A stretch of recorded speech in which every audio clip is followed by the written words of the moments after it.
Welcome back guys to my YouTube channel. Today I'm going to share 3 types of deliveries you should definitely avoid. Whether you're an experienced Uber Eats driver or just starting out, you won't want to miss this video. By the way, my name is Luke. If you're new to the channel, you know what to do. Make sure you like, you subscribe, and if you have any question, just go to the comment section below, put your question there. I will make sure to get back to you as soon as possible. You know what, let's get started.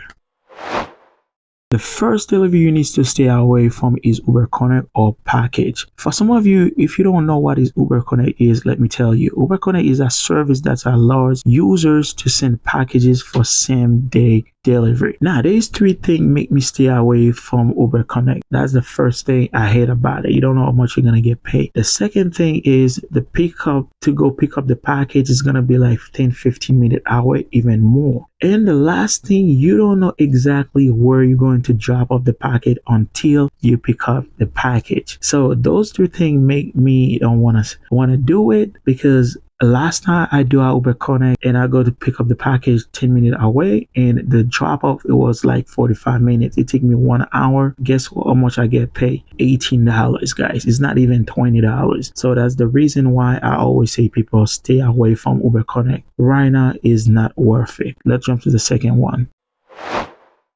The second type of delivery you need to avoid on Uber Eats is alcohol delivery. Delivering alcohol to the Uber Eats app is more hassle than you may think. Let me tell you why. There's 3 things gonna make you hate delivering alcohol. So when you get to the customer house, you're gonna make sure you're gonna knock on the door. No one gonna show up. That's the first thing you're gonna hate. The second thing, when they show up, you know you're gonna need her or his ID to scan to the app. They're gonna refuse to give it to you. They're gonna say, oh, I already put it in Uber app, I don't have to give you my ID. That's the second thing you're gonna hate. You're gonna go back and forth with him until you say, oh, you're gonna bring it back to the store, and they're gonna decide to give you or her or his ID. So the last thing, let's say no one come out, Uber are gonna require you to bring this to the store. That's why I don't like to do them anymore. Stay away from this type of order because they're not worth it to do.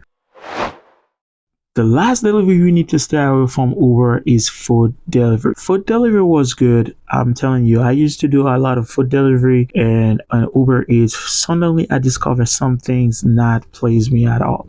When you get an order, it's gonna say $10 plus tip. You know, when you see an order, you know there is a tip included in that order. When the customer don't tip, you're gonna see the order as low pay. No one wanna do low pay because we are living in a hard economy right now. Everything expensive now, so no one wanna pick up this type of order that have low pay. Now, what the customer do?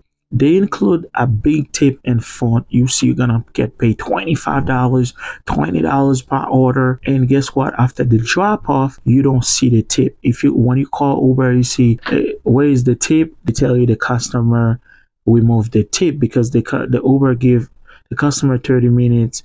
If you don't pull up the tip, that means the tip gonna go straight to the driver. But now the customer include a big tip in the front, just to make sure they get the food. As soon as they get the food, they remove the tip. That's happened to me, and I'm not happy. And I told myself I'm not gonna do this type of order anymore. That's why I make this video. If you find this video helpful, please make sure you like it and subscribe, and I'll see you in the next video. Peace.